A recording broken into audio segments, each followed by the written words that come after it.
नमस्कार, KP news 24/7 में आपका स्वागत है। मैं पूजा आपके साथ। आइए सबसे पहले देखते हैं मुख्य समाचार।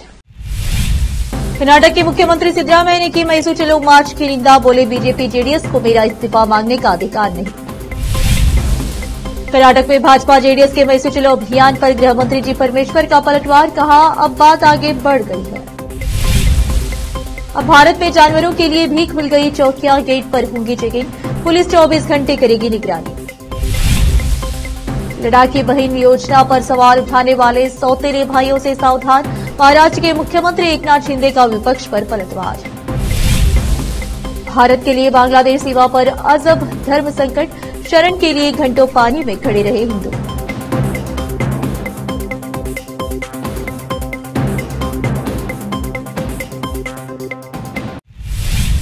अब समाचार विस्तार से।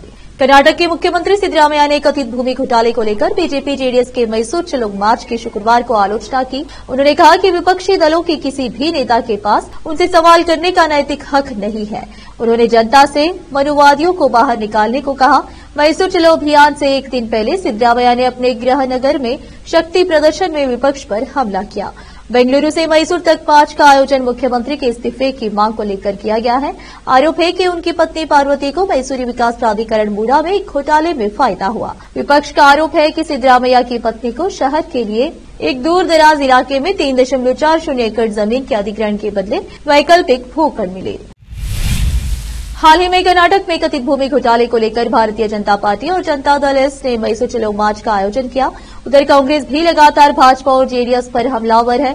अब कर्नाटक के गृह मंत्री जी परमेश्वर ने भी निशाना साधा है।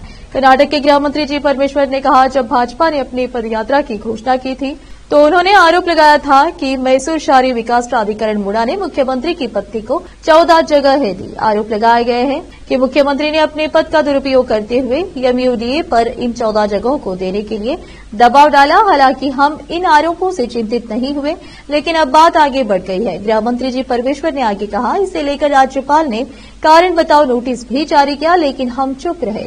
हमने कहा कि कानूनी तरीके से जांच को जारी रखा जाए। भाजपा की पदयात्रा से पहले हमने भी अपने कार्यक्रमों को तैयार किया। हमने जनता को सच बताने के लिए एक विशाल रैली का आयोजन किया और इस रैली में करीब 1.5 लाख लोग शामिल हुए।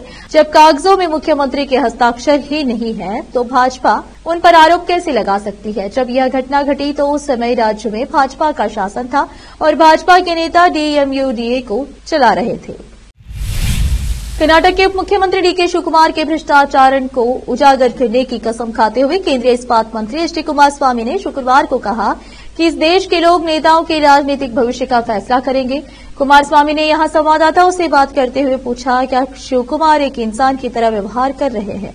वह मेरे और मेरे परिवार के बारे में किस तरह की भाषा बोल रहे हैं? क्या उनके पास कोई शिष्टाचार या संस्कृति नहीं है? कुमारस्वामी ने कहा, अगर मैं शिवकुमार के कुकर्मों के बारे में मिले दस्तावेजों का खुलासा कर दूं तो उनके लिए इस दुनिया में रहना मुश्किल हो जाएगा। ये दस्तावेज उप मुख्यमंत्री की भयानक और खतरनाक गतिविधियों को दर्शाते हैं। तेलंगाना सरकार ने क्रिकेटर मोहम्मद सिराज को घर के लिए जमीन आवंटित की है। इस संबंध में सरकार ने जीओ भी जारी कर दिया है। T20 वर्ल्ड कप में शानदार प्रदर्शन कर मुख्यमंत्री रेवंत रेड्डी ने मोहम्मद सिराज को हैदराबाद शहर में घर के लिए 600 प्लॉट आवंटित करने की घोषणा की थी। इस घोषणा के अनुसार मुख्यमंत्री ने अधिकारियों को घोषणा के अनुरूप भूमि चिन्हांकन एवं उसके आवंटन की प्रक्रिया तत्काल प्रभाव से यथाशीघ्र पूर्ण करने के निर्देश दिए थे। सरकार ने जुबली हिल्स के रोड नंबर 78 में मोहम्मद सिराज को 600 गज जमीन आवंटित की है, जो शेख पेट मंडल में दी गई है। इस संबंध में राजस्व विभाग द्वारा आदेश जारी कर दिए गए। महाराष्ट्र सरकार ने हाल ही में राज्य में लड़ाकी बहन योजना की शुरुआत की है। हालांकि विपक्ष द्वारा लगातार इस योजना पर सवाल उठाए जाते रहे हैं।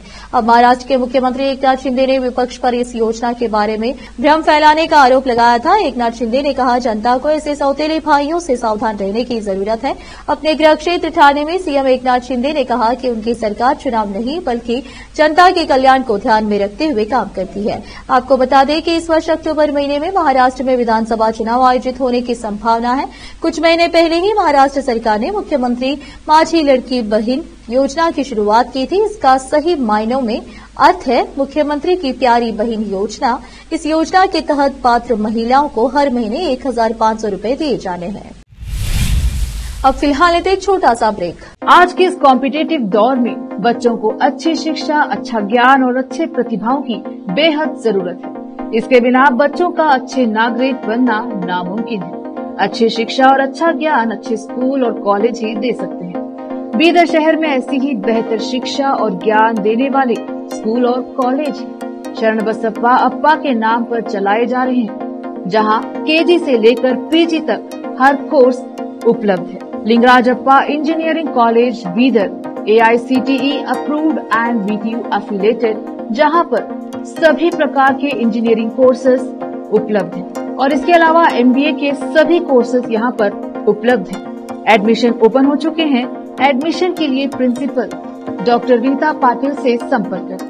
कॉन्टैक्ट नंबर 8792506036, 9739555023,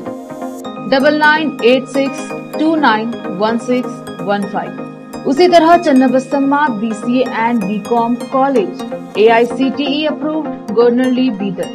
एडमिशंस के लिए प्रिंसिपल डॉक्टर सतीश प्रतापपुर से संपर्क करें। कॉन्टैक्ट नंबर 9916464964, 8792506036 और शरण Basaveshwara residential PU college.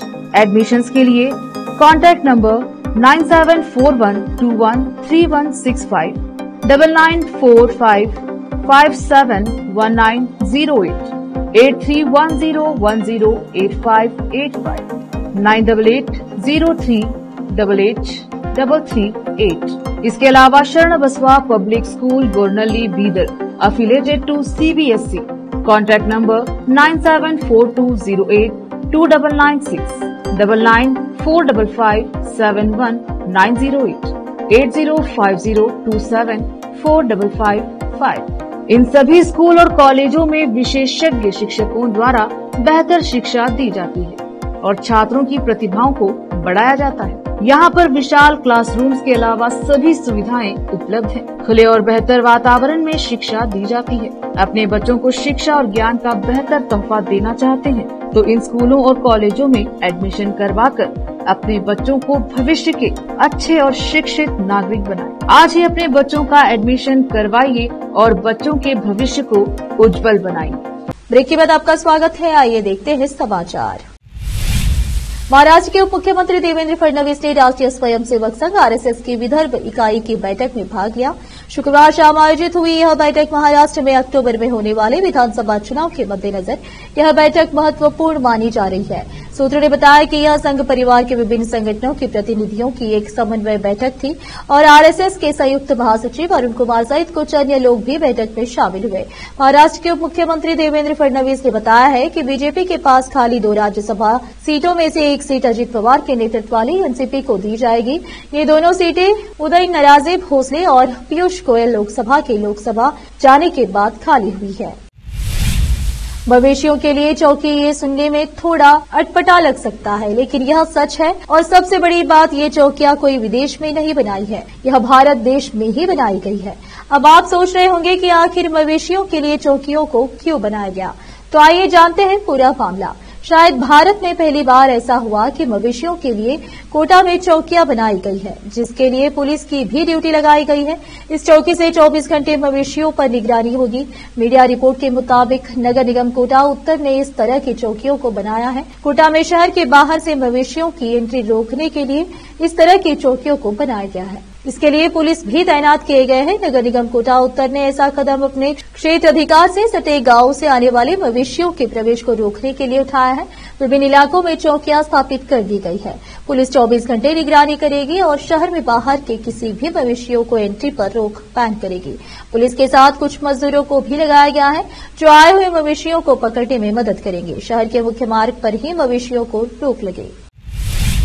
Delhi की मंडोली जेल के assistant superintendent Deepak Sharma video viral होने के बाद विवादों में घिर गए हैं। एक प्राइवेट बर्थडे पार्टी में वह पिस्तौल लहराते हुए नजर आ रहे हैं, जिसके बाद बवाल खड़ा हो गया है। यह मामला दिल्ली के गोंडा इलाके का है, जो अब तूल पकड़ रहा है। वीडियो वायरल होने के बाद दीपक शर्मा को सस्पेंड कर दिया गया है। सोशल मीडिया पर वायरल वीडियो में दीपक शर्मा संजय दत्त की मशहूर फिल्म खलनायक के गाने नायक नहीं खलनायक हूं मैं पर डांस करते नजर आ रहे हैं। इसी दौरान नाचते हुए वह पिस्तौल निकाल लेते हैं, जिसे काफी लोग गैर जिम्मेदाराना रवैया बता रहे हैं। हर साल 10 अगस्त को वर्ल्ड लॉ डे मनाया जाता है और इस अवसर पर प्रधानमंत्री नरेंद्र मोदी ने एक्स पर एक पोस्ट शेयर करते हुए की कई सारी तस्वीरें शेयर की। साथ ही पीएम ने शेर संरक्षण पर काम करने वाले सभी लोगों की सराहना की। पीएम ने पोस्ट में लिखा, वर्ल्ड लॉ डे पर मैं शेर संरक्षण पर काम करने वाले सभी लोगों की सराहना करता हूं और इनकी रक्षा के लिए अपनी प्रतिबद्धता दोहराता हूं। जैसा कि हम सभी जानते हैं कि भारत गुजरात के गिर में शेरों की एक बड़ी आबादी का घर है। पिछले कुछ वर्षों में उनकी संख्या में उल्लेखनीय वृद्धि हुई है, जो बहुत अच्छी खबर है। इस दिवस को मनाने का सबसे बड़ा उद्देश्य शेरों की आबादी में तेजी से हो रही गिरावट को रोकना है। पिछले कुछ सालों से शेरों की संख्या में गिरावट आई है। अफ्रीकी शेरों की आबादी साल 2001 से 43% कम हो गई है, जो कि चिंता का विषय है। बांग्लादेश में शेख हसीना के सत्ता छोड़ने के बाद बदले हालात ने भारत को एक अजब धर्म संकट में लाकर खड़ा कर दिया है। इस सत्ता परिवर्तन के दौरान बांग्लादेश में अल्पसंख्यक हिंदुओं को निशाना बनाया गया। ऐसे में शेख हसीना की तरह बांग्लादेश में रहने वाले हिंदुओं को भी भारत ही सबसे सुरक्षित पनाहगाह नजर आ रहा है। बांग्लादेश में रहने वाले हजारों हिंदू इस समय भारत की शरण में आना चाहते हैं, लेकिन भारत इन हालात में वहां रहने वाले हिंदुओं का स्वागत करने की स्थिति में नहीं है। बांग्लादेश में हिंदुओं पर पिछले कई सालों से अत्याचार हो रहा है। ये बात किसी से छुपी नहीं है। शेख हसीना का तख्ता पलट होने के बाद हिंदुओं पर बांग्लादेश में हमले एकाएक तेज हो गए हैं। बांग्लादेश में पिछले दिनों कई मंदिरों में तोड़फोड़ और आगजनी की गई। कई हिंदुओं को घरों में घुसकर मारा गया। ऐसे में बांग्लादेश में रहने वाले हिंदू इस समय खौफ में हैं। वे घर से बाहर निकलने से भी घबरा रहे हैं। इन हालात से घबराकर कई हिंदू अब भारत आने की कोशिश कर रहे हैं, ताकि उनकी जान बच सके। अब फिलहाल लेते एक और छोटा सा ब्रेक।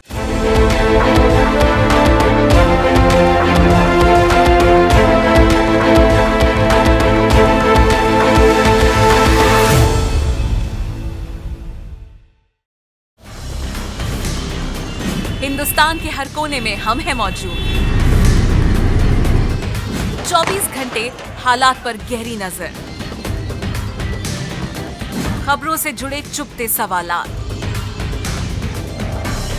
और आपको दिखाता है धार्मिक, सामाजिक, राजनीतिक, लोकल और इंटरनेशनल न्यूज की सबसे बेहतर कवरेज, जो आपको रखती है हर पल बाखबर। देश और दुनिया भर की खबर के लिए देखते रहें केपी न्यूज 24/7। ब्रेक के बाद आपका स्वागत है। आइए देखते समाचार। बांग्लादेश में शेख हसीना की सरकार के जाने के बाद से ही इस्लामी कट्टरपंथी हिंदुओं के खिलाफ हिंसा कर रहे हैं। इन हमलों में अभी तक एक शिक्षक सहित 2 लोगों की मौत हो गई है, जबकि 45 लोग घायल हो गए हैं। इस्लामी कट्टरपंथी मंदिरों को भी निशाना बना रहे हैं। इस बीच बीजेपी सांसद कंगना रनौत ने एक बड़ा बयान दिया है। उन्होंने कहा है कि अब हमें अपने देश को कट्टरपंथियों से बचाने के लिए तैयार रहना चाहिए। कंगना रनौत ने सोशल मीडिया पर लिखा, शांति कोई हवा या सूरज की रोशनी नहीं है जिसके बारे में आप सोचते हैं कि यह आपका जन्मसिद्ध अधिकार है और यह आपको मुफ्त में मिलेगी। महाभारत हो या रामायण, दुनिया के इतिहास में सबसे बड़ी लड़ाई शांति के लिए लड़ी गई है। अपनी तलवारें उठाएं और हर युद्ध शैली का अभ्यास करें। अगर ज्यादा नहीं तो हर दिन आत्मरक्षा के लिए 10 मिनट का समय दें। विश्वास में समर्पण करना प्रेम है, परंतु भय में समर्पण करना कायरता है। इजराइल की तरह अब हम भी चरमपंथियों से घिर गए हैं। हमें अपने लोगों और अपनी भूमि की रक्षा के लिए तैयार रहना चाहिए। तिहाड़ जेल से बाहर आने के बाद दिल्ली के पूर्व डिप्टी सीएम मनीष सिसोदिया ने आज सबसे पहले मंदिर जाकर बजरंग बली का आशीर्वाद लिया। उसके बाद वह राजघाट पहुंचे। इस दौरान उनके साथ आम आदमी पार्टी के तमाम बड़े नेता मौजूद रहे। मनीष सिसोदिया राजघाट पर राष्ट्रपिता महात्मा गांधी की समाधि पर पहुंचे। उन्होंने बापू को नमन कर पुष्पांजलि अर्पित की। इस दौरान उनके साथ अतिशी संजय सिंह, सौरभ भारद्वाज समेत अन्य नेता और कार्यकर्ता मौजूद रहे। बापू की समाधि पर पहुंचे मनीष सिसोदिया काफी गंभीर मुद्रा में दिखे। वहां आंखें बंद कर काफी देर तक बापू की समाधि के सामने बैठे रहे। इस दौरान उनके साथ अतिशी संजय सिंह, सौरभ भारद्वाज समेत तमाम नेता भी काफी गंभीर नजर आ रहे थे। मनीष सिसोदिया ने राजघाट जाने से पहले कनॉट प्लेस के हनुमान मंदिर में पूजा अर्चना की। सिसोदिया कथित दिल्ली आबकारी नीति घोटाले से जुड़े मनी लॉन्ड्रिंग मामले में लगभग 17 महीने से जेल में थे। शुक्रवार को सुप्रीम कोर्ट ने उनको जमानत दी थी। मनीष सिसोदिया आप सांसद संजय सिंह और मंत्री अतिशी सौरभ भारद्वाज के साथ बजरंग बली के दर्शन करने मंदिर पहुंचे। पार्टी के सैकड़ों कार्यकर्ता उनका स्वागत करने के लिए मंदिर परिसर में मौजूद थे। उनके वहां पहुंचते ही उन्होंने जय श्री राम और जय हनुमान के नारे लगाए। मनीष सिसोदिया ने कहा, भगवान हनुमान दिल्ली के लोगों का भला करे। उन्होंने कहा कि भगवान बजरंग बली ने मुझे आशीर्वाद दिया है। अरविंद केजरीवाल पर भी बजरंग बली का विशेष आशीर्वाद है। आप देखिए कि उनको भी बजरंग बली का इसी तरह आशीर्वाद मिलेगा। आखिर में फिर एक बार देखते हैं मुख्य समाचार। कर्नाटक के मुख्यमंत्री सिद्धरामैया ने की मैसूर चलो मार्च की निंदा। बोले, बीजेपी जेडीएस को मेरा इस्तीफा मांगने का अधिकार नहीं। कर्नाटक में भाजपा जेडीएस के मैसूर चलो अभियान पर गृह मंत्री जी परमेश्वर का पलटवार। कहा, अब बात आगे बढ़ गई है। अब भारत में जानवरों के लिए भी खुल गई चौकियां। गेट पर होंगी चेकिंग। पुलिस 24 घंटे करेगी निगरानी। लद्दाख की बहन योजना पर सवाल उठाने वाले सौतेले भाइयों से सावधान। महाराष्ट्र के मुख्यमंत्री एकनाथ शिंदे का विपक्ष पर पलटवार। भारत के लिए बांग्लादेश सीमा पर अजब धर्म संकट। शरण के लिए घंटों पानी में खड़े रहे हिंदू।